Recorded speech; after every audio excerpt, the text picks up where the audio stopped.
Muy buenos días, les saluda Gerardo Ledesma de crprensa.com. Hoy con un programa especial que estaremos transmitiendo en estos días nuevamente por nuestras diferentes redes sociales. Hoy es el día 23 del 5 del 2023 y hoy tenemos un programa especial para hablar sobre el tema de el respeto a nuestras garantías sociales, a los contrapesos que existen en Costa Rica. Y para eso, bueno, nuestro compañero y amigo licenciado Miguel Gutiérrez también nos acompaña el día de hoy junto con el doctor don Fabián Bolio, ex magistrado de la Sala Constitucional. Muy buenos días. Muy buenos días a usted y al licenciado Gutiérrez. Muchas gracias por la invitación. Buenos días. Doctor, este día es suyo, ¿verdad? Usted es el invitado especial, así que le voy a pedir al licenciado Gutiérrez primero que él también salude, ¿verdad? Y que pueda iniciar con la reunión. Muchas gracias, don Gerardo. Bueno, obviamente dándole la gloria y honra a nuestro Señor Jesucristo por darnos la oportunidad de compartir hoy. Es un momento en donde el país está debatiendo grandes reformas. El doctor Bolio, pues, es un constitucionalista, toda una referencia obligatoria, por supuesto, por su paso por la Sala Constitucional, por la Comisión de Notables, lo recordamos en el gobierno de doña Laura Chinchilla. Es un hombre de experiencia muy vasta. No hay que ni siquiera, pongámoslo así, poner en duda su gran conocimiento en derecho público, derecho administrativo, pero también que se ha pronunciado en momentos claves del país, en donde parece que la Constitución, hay veces en que la quieren pisotear, pongámoslo así, en este orden constitucional, que la pirámide de Kelsen parece que no la quieren respetar algunos, ¿verdad?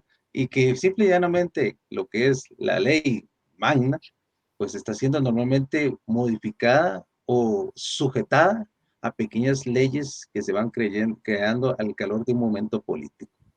Hoy tenemos una discusión, el famoso proyecto 23.090 en la sala, en este caso en la Asamblea Legislativa, que es esta reforma que se ha hablado del crimen organizado y que por supuesto ha traído voces que son discordantes debido a lo que hoy se está tratando de aprobar. Hay cosas que llaman poderosamente la atención y queríamos preguntarle en este caso a don Fernando, queríamos preguntarle específicamente respecto a lo que está sucediendo en la noción de país. Nos preocupa, a don Fabián, es este tema de que existe la posibilidad que en Costa Rica se esté legislando en contra de la Constitución y que inclusive por el tema de seguridad se atropelle el Código Procesal Penal, se atropelle institutos jurídicos como el estado de inocencia, se atropelle, por ejemplo, el tema de una prisión preventiva casi que antojadiza, se habla en algunos de los actores que puede estarse llevando a cabo con estas reformas y podría ser tremendamente perjudiciales para cualquiera de los ciudadanos. No estamos hablando en pro de algunos o en contra de otros, sino que es la ciudadanía en general la que perdería ante estas lesiones constitucionales. Escuchamos. Sí, muchas gracias. En realidad el tema es muy sencillo y usted lo planteó. Se está queriendo dar el efecto retroactivo a una ley. No importa cuál es la ley, no importa. Ahora hay un gran escándalo porque es un tema penal, ya lo voy a explicar, pero no tiene ninguna importancia. ¿Cuál es la ley a la que se le está dando un efecto retroactivo negativo? No importa. Todos los costarricenses tenemos que entender que para eso nuestra Constitución, los convenios internacionales sobre derechos humanos y la legislación costarricense, como usted lo mencionaba, el Código Penal, el Código Procesal Penal, impiden aplicar retroactivamente normas, incluso resoluciones judiciales o cualquier tipo de acto de manera retroactiva si le causa un daño a la persona. Entonces, esa regla la tenemos que preservar los costarricenses porque mañana nos toca a nosotros. Hoy decimos, qué maravilla, apliquemos de la ley retroactiva a esos sicarios, narcotraficantes, lavadores de dinero, asesinos. Estamos totalmente de acuerdo todos que tienen que estar en prisión. Ojalá les pongan una prisión el máximo que hay es de 50 años y que estén fuera de circulación por 50 años, no maten más gente, no trafiquen más drogas, no envenenen a nuestros niños. Pero el Estado de Derecho es un conjunto de valores y de principios que va mucho más allá del caso particular. Y eso es lo que tenemos que entender, porque mañana nos van a botar la puerta a nosotros en la noche, nos saca la policía o una policía encubierta vestidos de civiles como ocurre en Nicaragua, Cuba, en Sudamérica, en Corea del Norte, en todos los países que son antidemocráticos, especialmente los socialistas o las teocracias, ¿verdad?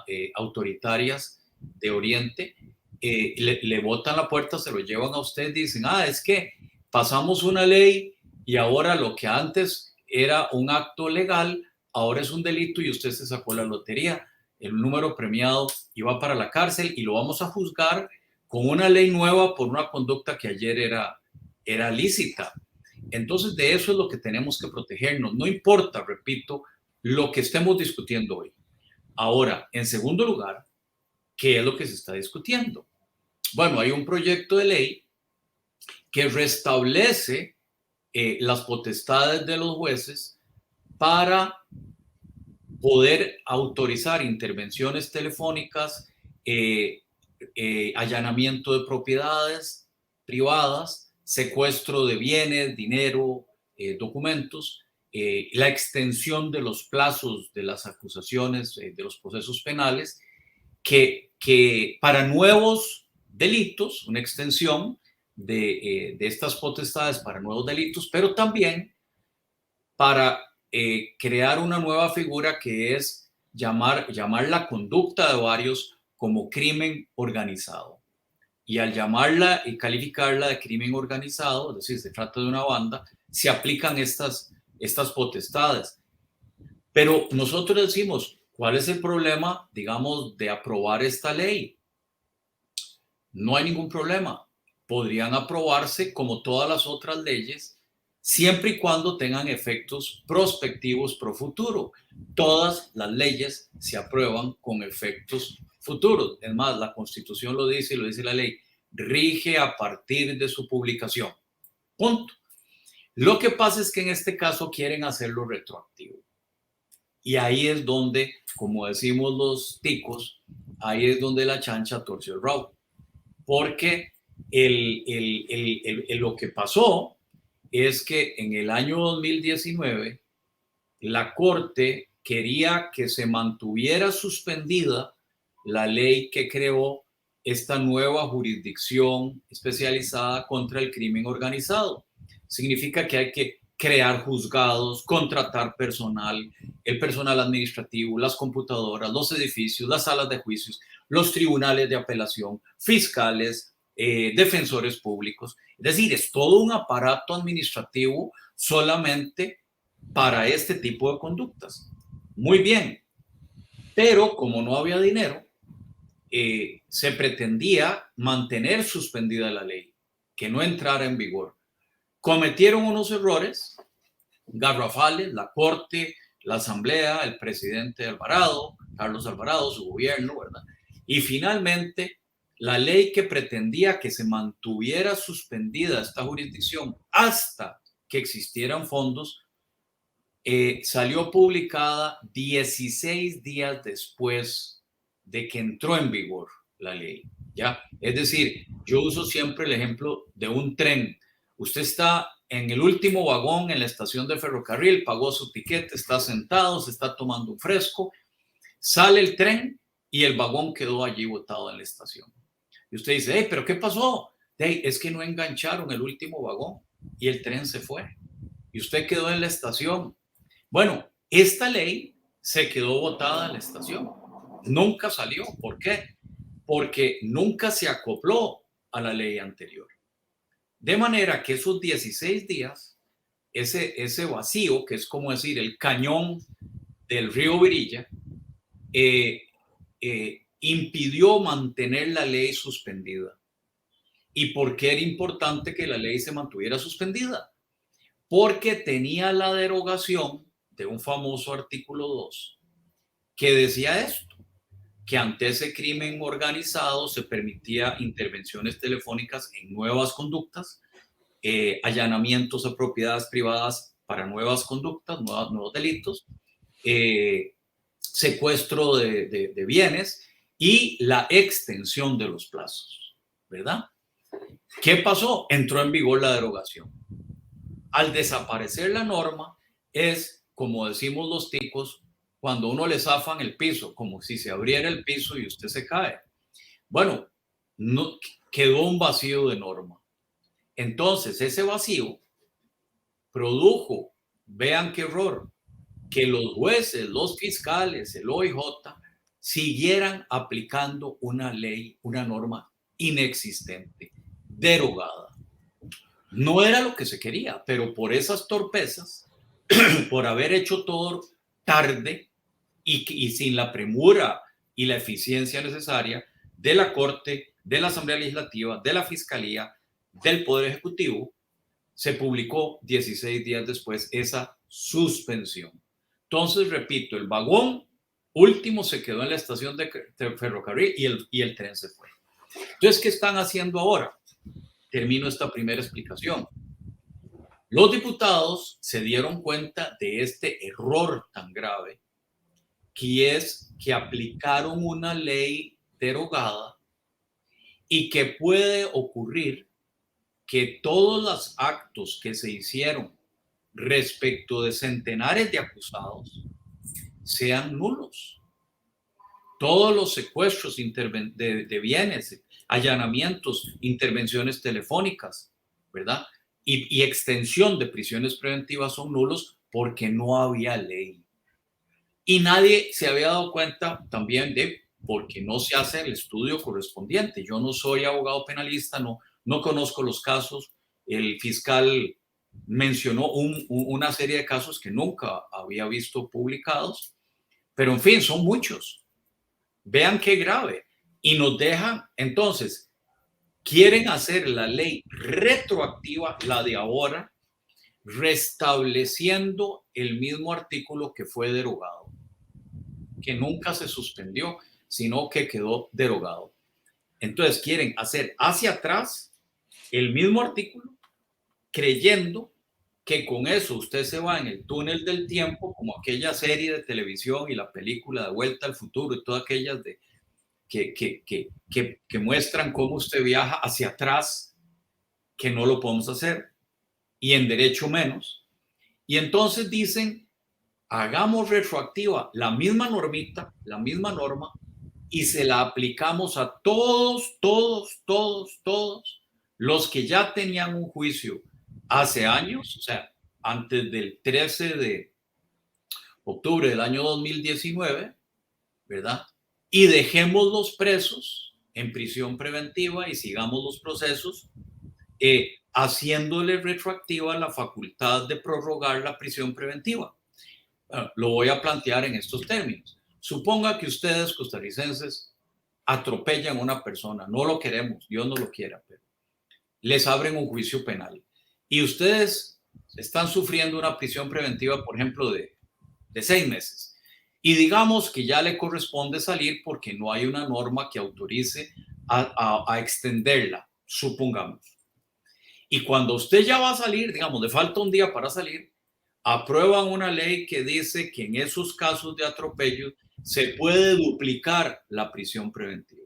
Y cuando usted ya estaba cogiendo su ropita para salir mañana, le dicen se va a quedar un año más en prisión porque hicieron retroactiva la ley. Eso es lo que usted quiere, ¿verdad? Entonces, no se trata de proteger maleantes, hay que meterlos a estos todos a la cárcel, pero se trata de proteger el Estado de Derecho, que es permanente. Cuando nosotros todos estemos muertos, ojalá se mantenga nuestro Estado de Derecho para nuestros hijos y nuestros nietos y no haya arbitrariedades. Entonces, en primer lugar, termino diciendo que ese es el punto. La aplicación retroactiva de la ley, no la aprobación de la ley. No estamos en contra de la aprobación de la ley, pero que como todas las leyes tenga un efecto prospectivo, pro futuro, hacia adelante, a partir de la publicación, como dice la Constitución. Eso es tan simple. Doctor, la diputada Carolina Delgado realizó un comentario precisamente explicando esto. Me gustaría ponerlo para ver su apreciación también sobre lo que ella explica. Aquí vino el fiscal a decirnos que sí, que estaban derogados, que había una ley posterior que los había vuelto a la vida. No existe esa ley que los ha vuelto a la vida porque tiene que ser explícita. Devolvemos a la vida el artículo 2, 3, 6 y 7. Eso no existió nunca. Entonces el artículo netamente está derogado. Aquí lo vino a decir el fiscal al plenario legislativo. También lo que se pretende ahora con el proyecto 23.090 es traer a la vida procesos que fueron iniciados con una ley derogada. Es decir, compraron humo y ahora quieren hacer ese humo nubes, ¿verdad? Por decirlo de esa manera.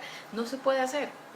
¿Por qué? Porque al final de cuentas eso hace que la ley se aplique retroactivamente. Es decir, que yo finalmente agarre una ley que está derogada además y la traiga a la vida jurídica con los procesos que se hicieron de manera no legal, ¿verdad? Y eso es lo que está pretendiendo hoy el artículo, el expediente 23.090.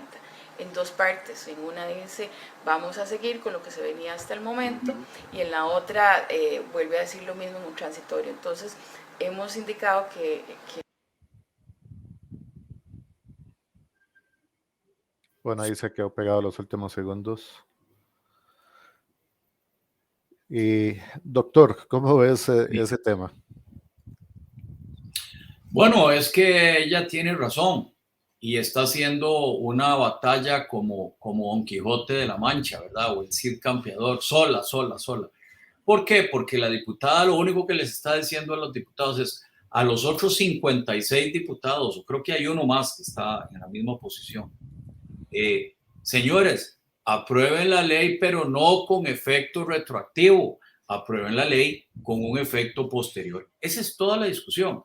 Claro, llama la atención que la mayoría de la prensa, por lo menos lo que yo he visto, que no es toda, digamos, unos cuantos medios de prensa, pero los normales, pero los más grandes, quiero decir, de mayor difusión, han dicho que o sea, han ocultado el tema de la aplicación retroactiva de la ley. Lo que quiero decir es, sino que han puesto el tema como narcotraficantes, asesinos por un lado y los que se oponen a la aplicación retroactiva de la ley, pero que dicen más o menos, si usted se opone a la ley, es defensor de narcotraficantes, sicarios, asesinos y violadores y quién sabe qué cosas. Eso no es así. Nos oponemos a la aplicación retroactiva de la ley, que es muy diferente. Hay otro video y voy a mezclarle aquí un par de temas con el permiso del licenciado Miguel Gutiérrez, pero quiero aprovechar su presencia acá porque a mí, como medio de comunicación digital, una de las cosas que nos viene preocupando es precisamente la ausencia de contrapesos. Hay un comentario que se hizo en Asamblea Legislativa, vamos a ver otro pequeño video. Sabemos que, salvo lo que ocurrió lamentablemente durante la pandemia, ¿verdad?, que suspendieron nuestros derechos y garantías sin intervención de la Asamblea Legislativa, como dice la Constitución, por decretos del Poder Ejecutivo. Vean el error.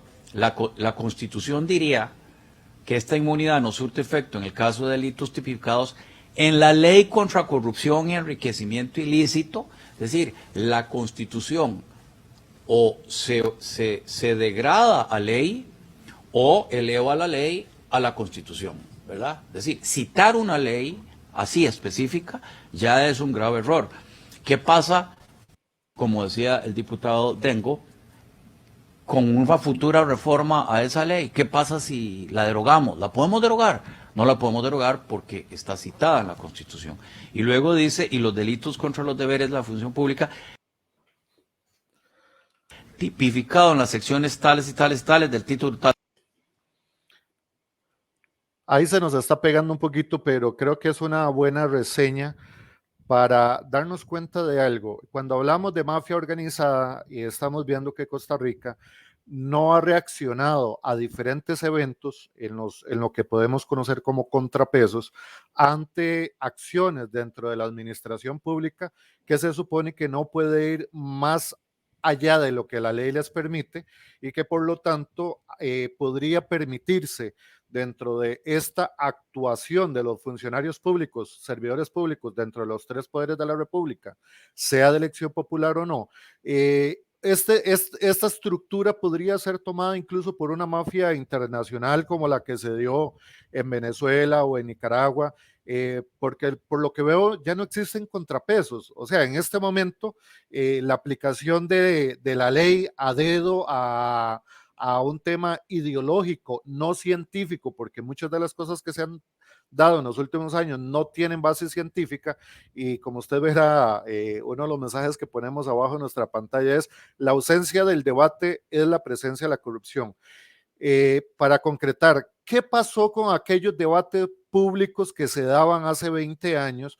Y precisamente es esta la herramienta que está utilizando la mafia dentro de las estructuras políticas para generar, incluso se puede prestar esto para un golpe de Estado suave en el país. Bueno, no, yo creo que por lo menos hasta el momento no se ha publicado nada que y nos indique a los costarricenses como que hay una especie de comunicación de estos bandas con alguna persona de gobierno, ¿verdad? Llámese de la corte o de la asamblea o del Bueno, Poder el narcotráfico llegó a visitar a los diputados, entonces creo que sí existe un amarre o un enlace de comunicación entre la mafia organizada que visitaron a los diputados dentro de la Asamblea Legislativa y que posteriormente vimos cómo incluso en la municipalidad de Sena Zona Sur llegaron a generar puentes, exacto. Para no hacérsela muy larga, sí tenemos en este momento muchas señales de que la corrupción y la clase gobernante está. Incluso la señora Paola Mora, expresidente del BCR, indicó que desde el Banco de Costa Rica se lava dineros para poner presidentes y diputados, los mismos diputados que generan leyes como por ejemplo zonas exoneradas de impuestos, ¿verdad? Que precisamente pues ahorita genera un hueco fiscal en el país y que ha hecho que seamos el país más caro del mundo. Entonces me parece que sí existen ya en este momento estructura de mafia organizada vinculada con la clase política en Costa Rica. Bueno, si eso es así, ¿verdad? Pues yo no soy experto en la materia, con mucho mayor razón defender el Estado de Derecho, porque el Estado de Derecho nos protege de los de afuera y de los de adentro, ¿verdad? Digamos, si los miembros de los supremos poderes quieren salirse de su cauce, ahí están las reglas de la Constitución y de las leyes para detenerlos. Si estos maleantes están cometiendo estos delitos, el Estado de Derecho existe para juzgarlos con un juicio objetivo que permita su ejercicio del derecho a un debido proceso legal, y finalmente, si pierden el juicio, irá a parar a la cárcel. Pero no creer, perdón, que en una emergencia tenemos que abolir, derrumbar el Estado de Derecho para meterlos a la cárcel a la fuerza, ¿verdad? A la fuerza, y decir, qué bien, logramos meterlos, pero con unas reglas antidemocráticas excepcionales, ¿verdad? Y estos estados de excepción no los podemos admitir para eso. Si la fiscalía no tiene la capacidad para describir la conducta delictiva y producir una acusación, es porque no hay caso. ¿Me explico? Y esa es otra cara de la moneda. ¿Por qué quieren aumentar los plazos de prisión preventiva? Bueno, es porque no han hecho la acusación. Entonces, Doctor, debieron haber hecho esas acusaciones hace mucho rato. Ajá, pero no, digamos, los magistrados de la Sala Constitucional que deberían de frenar esto en caso de que exista una violación a nuestra Constitución política, la vimos según el video de la Asamblea Legislativa, de que no funcionaron como contrapeso. Entonces, ¿qué garantía en este momento de nuestros derechos constitucionales? En otras palabras, la Constitución es un pacto entre administrados y la administración. Todos somos costarricenses del mismo nivel y nosotros como costarricenses elegimos a un grupo de personas para que administren los recursos del país. Cuando este grupo de personas, que son parte de los tres poderes de la República, violentan ese pacto que existe entre ambos, aquí tenemos una ruptura del orden constitucional, me parece a mí. Certera la visión que tengo, porque si es así, esta sería una nueva violación a nuestra constitución política. Doctor, le deseo la palabra. Es cierto lo que usted dice, que durante la pandemia se produjo una ruptura constitucional, ¿verdad? Porque el Poder Ejecutivo estaba obligado, con el decreto de emergencia que suspendía nuestros derechos, a enviarlo a la Asamblea Legislativa y pedir la suspensión de sus derechos. Eso lo dice la Constitución expresa. Que tiene vigencia por 30 días no más. Y no solo por 30 días. La Asamblea Legislativa tenía que debatir, tomar una decisión y autorizar solo por 30 días la suspensión de nuestros derechos. Y además, si no procedía el Poder Ejecutivo a enviar el decreto, lo podía hacer la Asamblea Legislativa por su propia iniciativa. De hecho, una sola diputada se atrevió a presentar un proyecto no de ley, sino de acuerdo, que así lo dice la Constitución, que decía: se suspenden estos derechos por la pandemia por 30 días. Y dijeron los demás diputados: ni siquiera lo vamos a conocer. Y así ocurrió. Entonces, luego, cuando los casos llegaron a la Sala Constitucional, nos falló la Sala Constitucional, porque en lugar de decir, esto es lo que dice la Constitución y yo no voy a permitir que se suspendan los derechos sin la autorización legislativa por 30 días para ser revisado cada 30 días, ¿verdad? La Sala Constitucional dijo: a mí no me corresponde, vayan a pelear a los tribunales comunes. Entonces, falló el Poder Judicial, falló el Poder Legislativo y, por supuesto, no le vamos a pedir mucho al Poder Ejecutivo, falló también. Y bueno, uno se pregunta, ¿y qué era lo que quedaba? Lo que quedaba era tirarse a las calles de una manera respetuosa y pacífica, pero no lo hicimos porque estábamos encerrados en una pandemia con miedo, con preocupación, pero que ocurrió. Ahora, a mí sí me preocupa que en este caso ha habido reuniones del presidente de la Corte con el presidente de la Asamblea Legislativa y con el fiscal, y no sé si con algunos diputados. Y con la expresidente y con la presidenta del Tribunal Supremo de Elecciones, que es lo más preocupante. Y con el presidente, no, con la presidenta, primero el presidente de la Corte con el presidente de la Asamblea Legislativa y el fiscal. ¿Qué hace un magistrado reunido con el presidente de la República y con un fiscal para hablar de manera secreta sobre un proyecto de ley? Entonces, y ahora, ayer, se produjo una reunión de la presidenta de la Sala Tercera Penal, doña Patricia Solano, con los diputados para discutir el proyecto de ley, y le da opiniones sobre la validez y constitucionalidad y necesidad de aprobar el proyecto. O sea, está adelantando un criterio de lo que debe fallar cuando le lleguen los casos y le digan: libérenos a todos nosotros porque la prueba es espuria, es ilegal. Ya la magistrada ya opinó que ese proyecto de ley está fantástico, que se puede hacer retroactivo y que no hay ningún problema. Y les dice: de todos modos, la declaración de inconstitucionalidad le toca a la Sala Constitucional. Entonces, aprueben una ley sabiendo que es contraria a la Constitución, háganla retroactiva, pero de por sí a ustedes no les toca ni a nosotros, sino que, como decimos los ticos, que arree el que viene atrás, ¿verdad? A mí me parece que para unas cosas el Poder Judicial reclama la independencia. Cuando el presidente les reclamó aumento de personal y de gastos, el retraso de la administración de justicia, se defendieron diciendo independencia judicial. Usted ha invadido la independencia judicial. Pero cuando se van a meter a la Asamblea Legislativa o en reuniones para impulsar una legislación, rompiendo la división de poderes, porque están participando de un proceso legislativo que no les corresponde, entonces allí sí no hay independencia judicial. Como ven, esto sí preocupa mucho lo que está ocurriendo en este momento. Y es que hasta los magistrados de la Corte, bueno, o una o dos, quieren que se apruebe retroactivamente la ley. Y dice la magistrada Patricia Solano que resuelva después la Sala Constitucional. Doctor, voy a ponerle un ejemplo y ya con esto finalizo y le doy la palabra al licenciado Miguel. Yo soy más polémico, entonces ahí mil disculpas, pero me gustaría ponerle un caso hipotético en el cual me gustaría ver si tenemos posibilidad o no como país, o si tenemos que reinventarnos esta autodefinición como pueblo. En años pasados, el caso Odebrecht, una constructora en Brasil, llegó a pagar a diputados y a presidentes en una isla en el Caribe, en 12 países. O sea, compraron, modificaron leyes en 12 países de América Latina.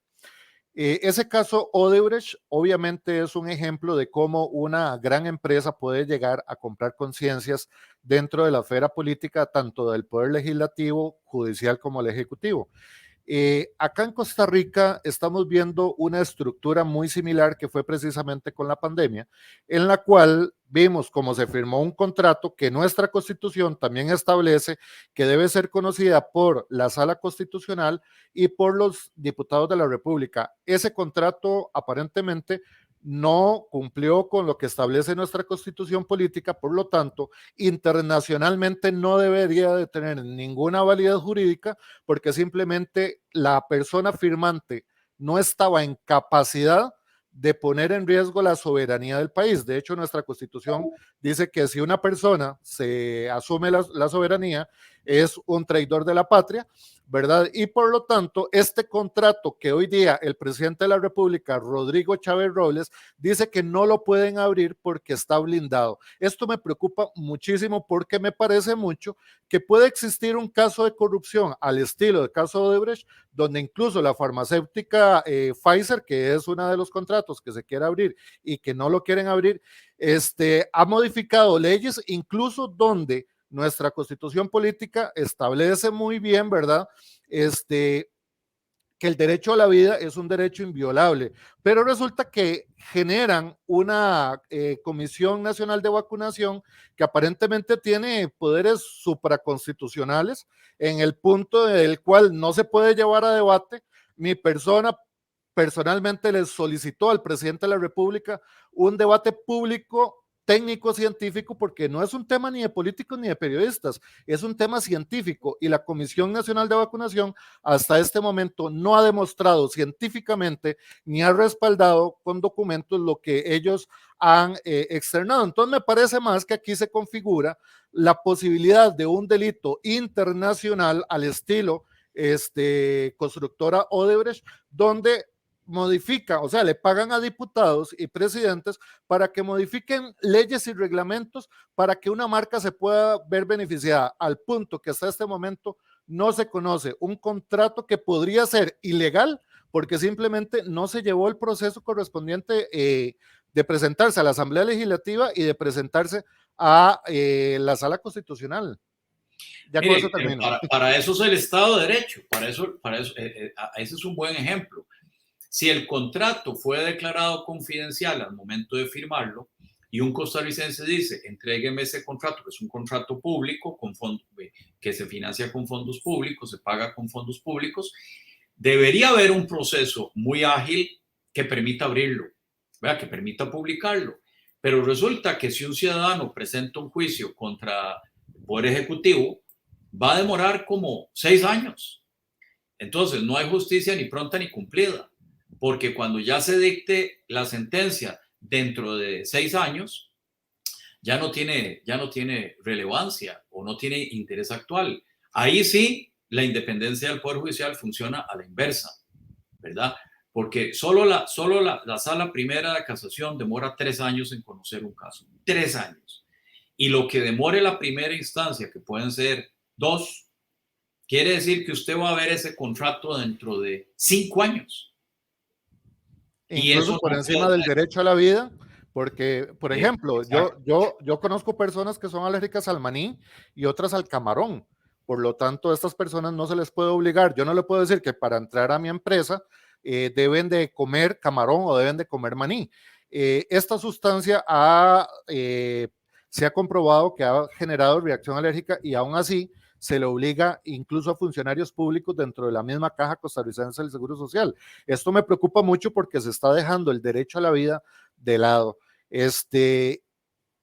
Para mí se han perdido los contrapesos, sin embargo, para terminar esta reunión, esta entrevista, más bien le agradezco mucho. Le cedo el micrófono al licenciado Miguel Gutiérrez, porque creo que lo que viene también va a estar interesante. Y muchas gracias más bien por este espacio. Con mucho gusto.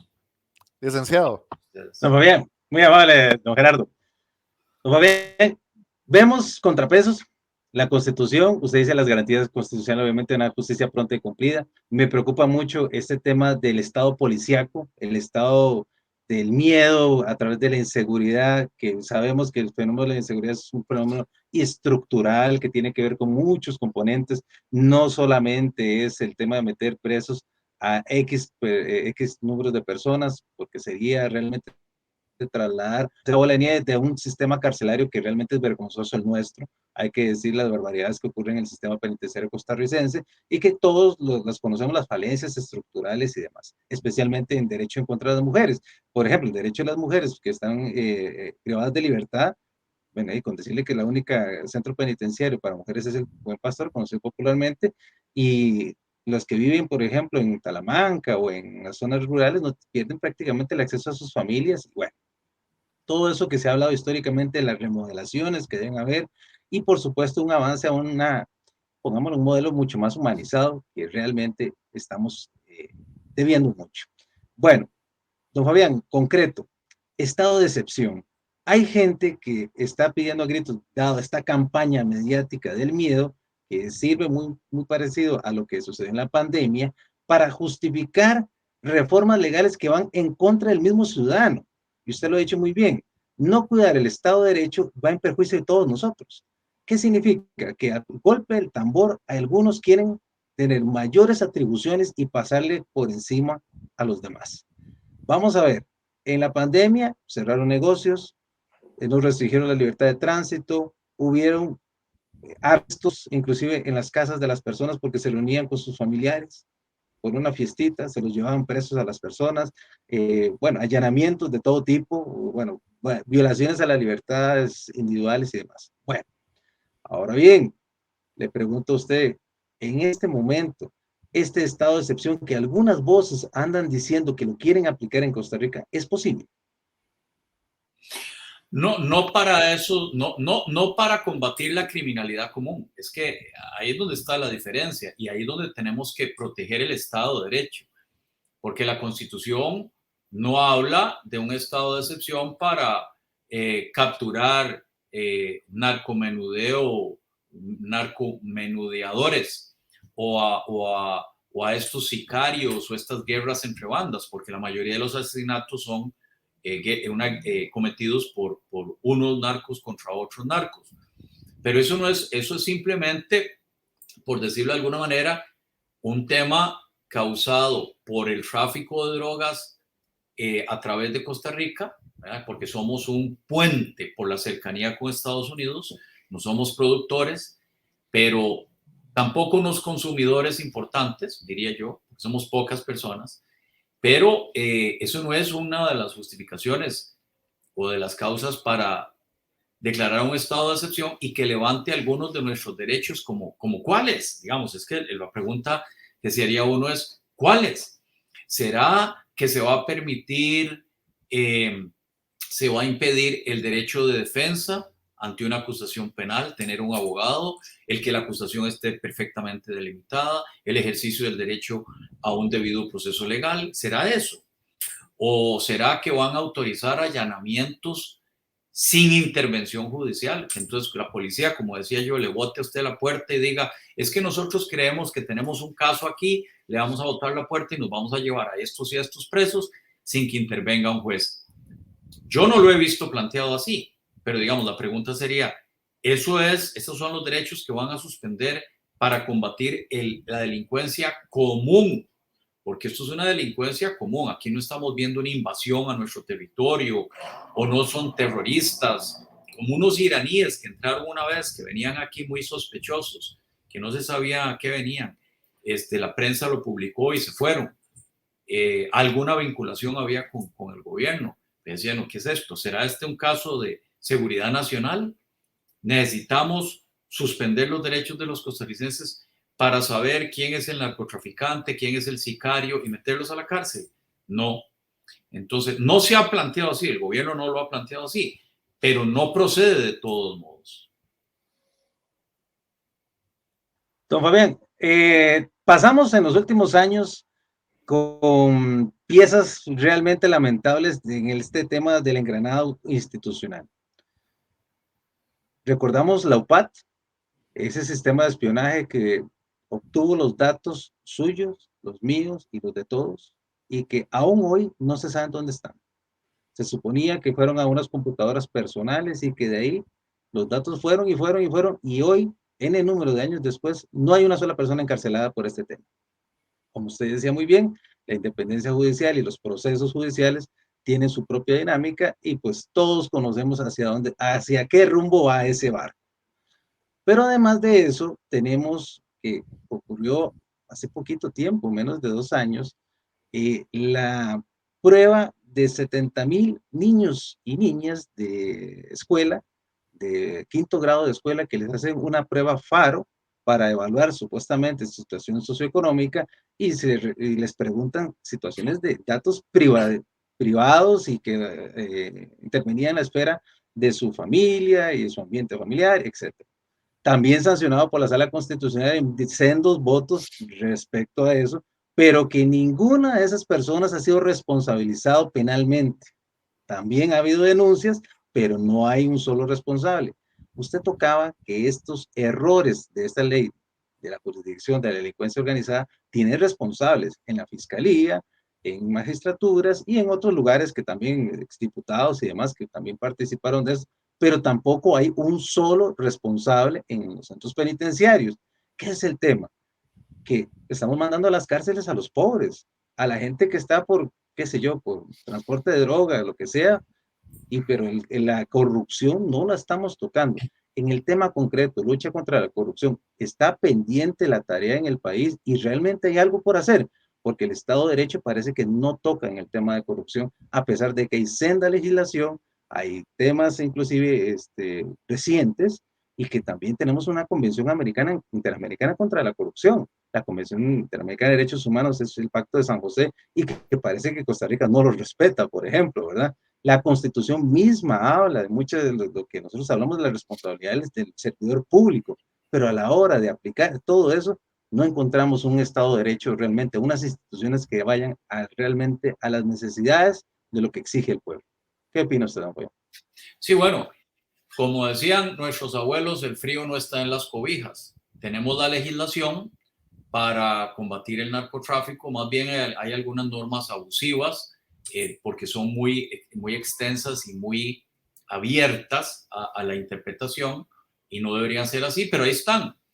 Así es que el problema está en la investigación policial, número 1, y número 2, en el trabajo de la fiscalía en producir acusaciones prontas, y bien hechas, ¿verdad?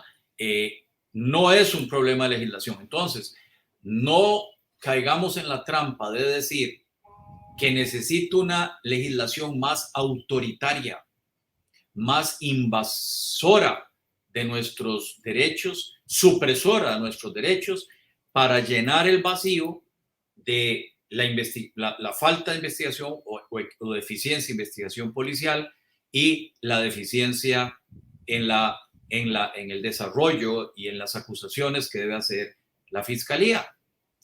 Hay una tendencia en muchas materias a cargarle al ciudadano las omisiones de la administración pública. En todo este tema de finanzas, terminamos, por ejemplo, nosotros pagando los platos rotos por los que lavan dinero. Ahora se nos ha hecho un mundo a los costarricenses el manejo de cuentas, de traspaso, pagos por nuestra cuenta bancaria, recepción de depósitos, Todo es una complicación porque la carga se le hace al ciudadano para tratar de llenar las falencias de la administración pública. Es una tendencia y lo vemos en diferentes áreas.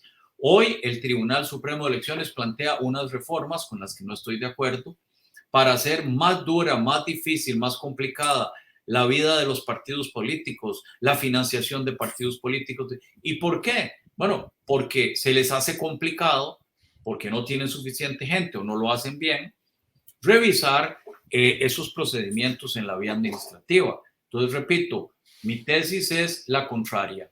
Entre más libertad tengamos y más protección de la Constitución, va a haber un Estado de Derecho más fuerte, más igualdad ante la ley, ¿verdad?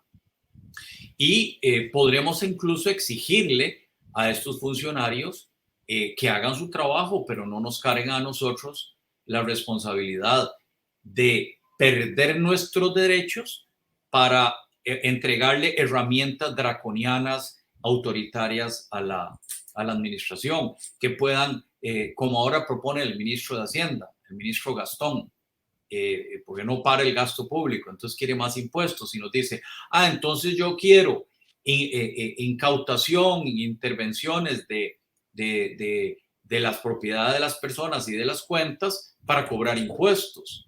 ¿Por qué? Porque lo estoy haciendo mal hoy.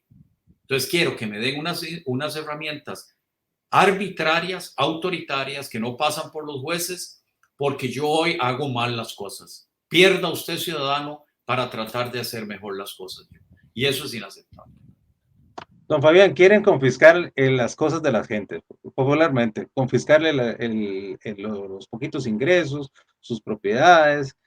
Bueno, eso es algo que piensa uno en una situación totalmente abusiva del Estado, y es ahí donde viene el ciudadano que se siente muy preocupado porque no siente cabida al respeto a sus derechos. Sabemos la gran reforma que fue la Sala Constitucional, los años 80, finales de los 80 y todo lo que ha implicado. Yo sé su paso también, y lo sabemos, su paso por la Sala, pero también entendemos que la Sala va cambiando de personas, e inclusive hay una tendencia política por el tipo, justamente el nombramiento de los señores magistrados, que no lo desconocemos, es algo abierto y palpable, obviamente. Va a haber tendencias en el tiempo, solo que se extraña en este momento una Sala Constitucional más proactiva a estos temas de esas libertades. Le explico en el tema concreto. La Sala la conocemos en grandes fallos históricos, pero ahora se siente un poco más inactiva en este tema.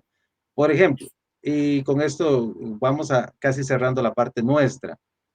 En el tema de histórico, la Sala Constitucional ha hablado constantemente de las telecomunicaciones, lo del tema de prohibir el espionaje en nuestro país, pero hay todavía signos en Costa Rica de policía política.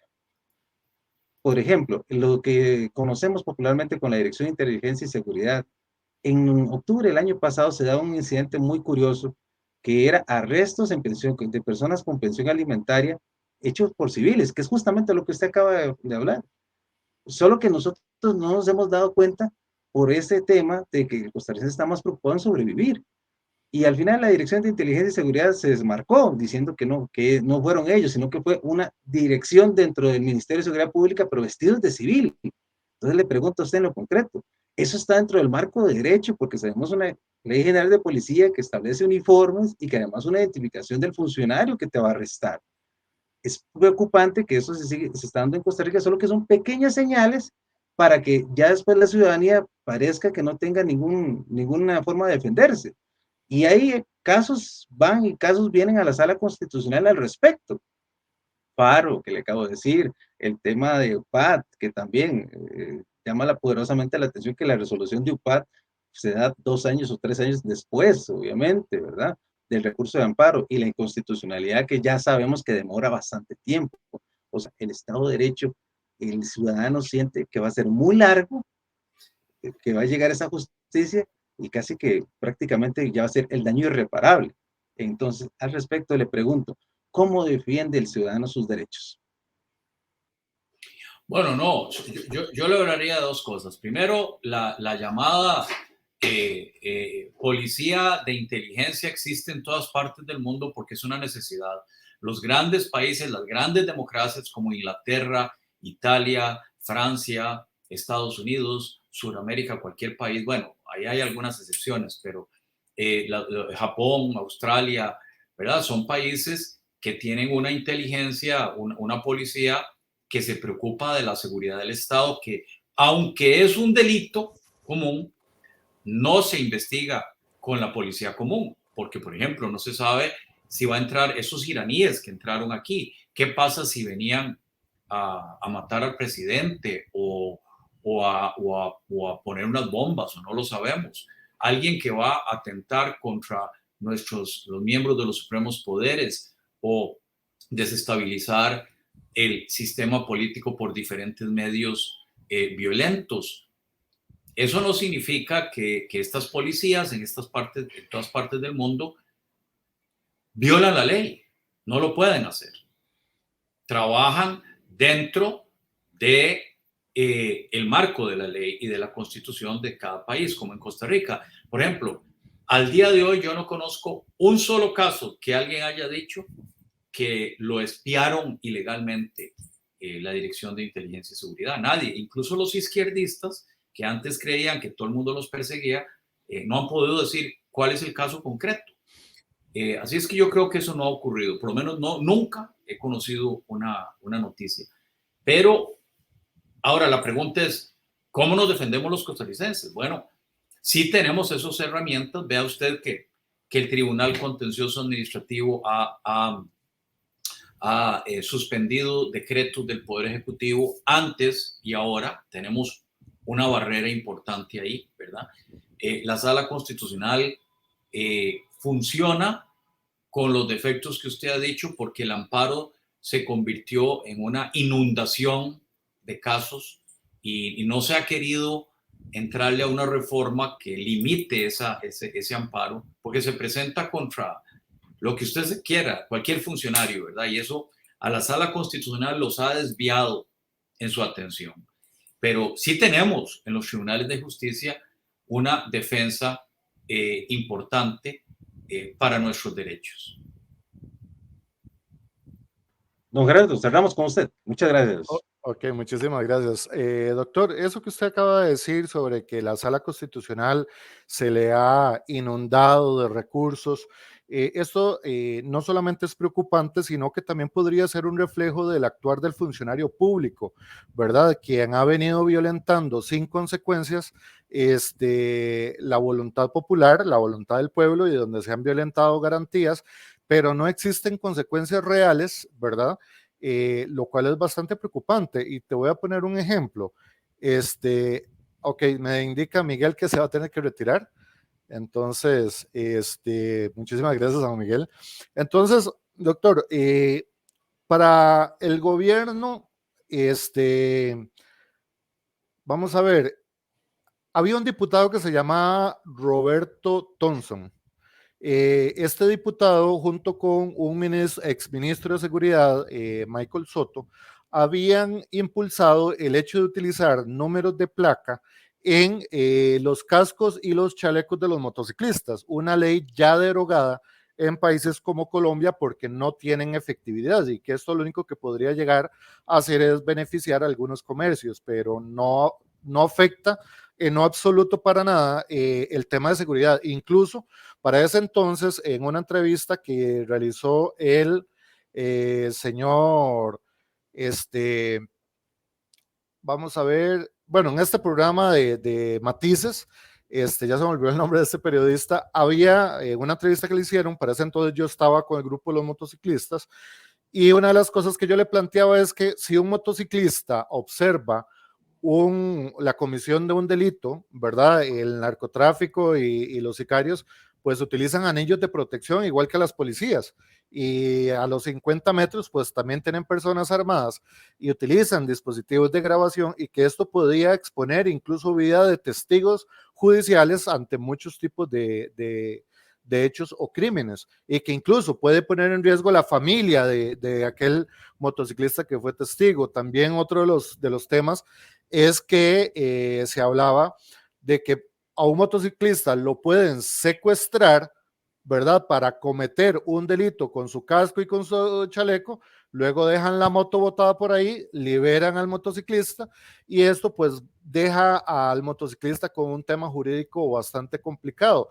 Pero no solamente esto, las consecuencias en países como Colombia fue que como el sicario ve esto como un trabajo, desgraciadamente no se va a detener con propuestas, ¿cómo es que llama? Sin respaldo técnico ni científico como esta propuesta del número de placa, empezaron a utilizar dispositivos explosivos en vehículos, incluso en un bus, lo dirigieron hacia la DAS, hacia la Dirección de Seguridad de Colombia, donde explotó este bus y mató gran cantidad de gente, ¿verdad? O incluso hay una estatua de un artista llamado Botero, en el cual murieron cerca de 20 personas y afectaron a otras 200. Dentro de esas 20 personas que murieron, había niños, niñas, incluso una mujer embarazada.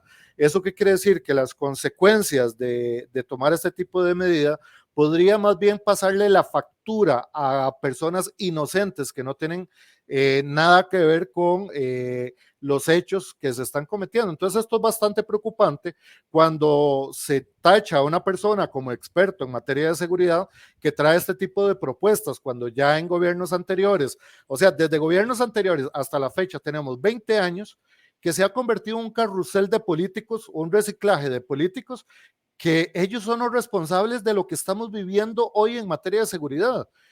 No se puede obtener resultados diferentes pensando de la misma manera. En otras palabras, ¿considera usted que estos líderes políticos que han venido hasta la fecha gobernando tienen la capacidad de resguardar nuestros derechos y nuestra seguridad? ¿Que todavía les queda tiempo de reciclaje o ya han cumplido su vida útil como políticos en esa esfera política? Yo creo que no es que tienen la capacidad, tienen la obligación de respetar nuestros derechos. Y en segundo lugar, vea que este es un ejemplo donde le trasladan al ciudadano una carga que no le corresponde. La investigación de delitos le corresponde a la policía. Y aquí hago otra observación. Por error en Costa Rica se le limitó al OIJ, la Policía Judicial, la investigación de los delitos. Eso es un error. Nosotros tenemos que cambiar la ley y permitir que toda la policía pueda investigar la comisión de delitos, aunque después pasa la información, por supuesto, a los jueces, ¿verdad? Pero no que nos limitemos solo a la Policía Judicial, número uno. Y número dos, ¿por qué tengo yo que tratar de evitar que se cometan delitos poniendo yo signos y números en mí para ayudarle a la policía? No, es que el error es que la policía tiene que saber quiénes son los que están cometiendo delitos. Necesitamos una inteligencia policial de primer orden. Y ahí es donde tenemos el problema. Nosotros no tenemos por qué sufrir las consecuencias ni ser los medios para investigar esos delitos.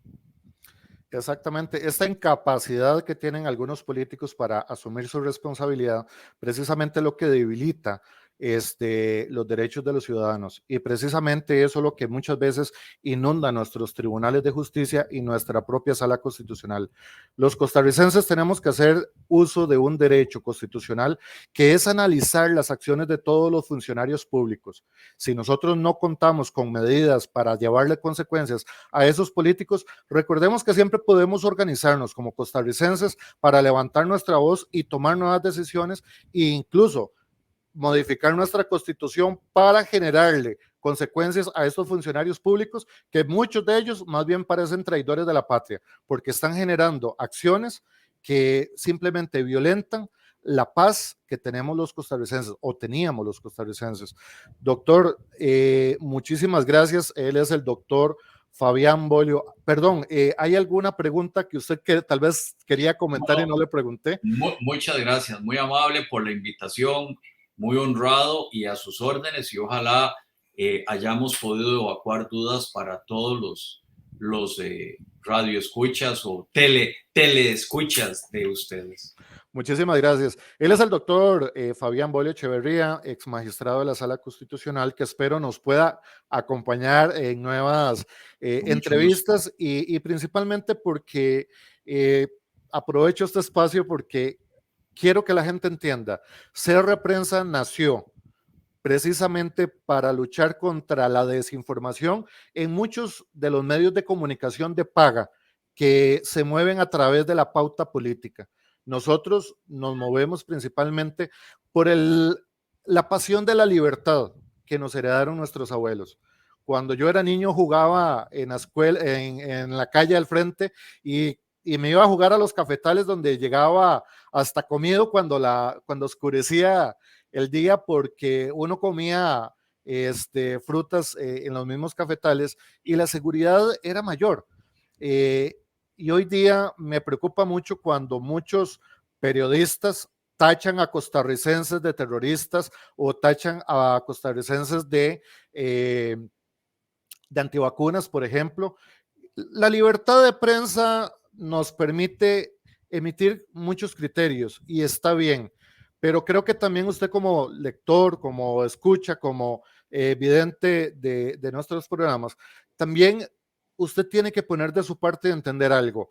Cuando un medio de comunicación manipula su opinión, es un medio de manipulación. Por eso nosotros no tenemos las secciones nacionales, tenemos la sección pueblo y la sección gobierno. Así usted puede leer ambas secciones y tomar su propia información y formarse su propio criterio.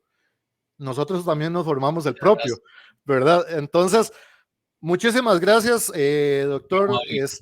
y espero nos acompañe pronto. Muchas gracias a todos los que siguieron esta transmisión, Hasta incluso luego. en diferido. Muy amables. Hasta luego. Hasta luego, muchísimas gracias. Y estamos en prontas transmisiones a través de crprensa.com. Muchísimas gracias. Muchas gracias.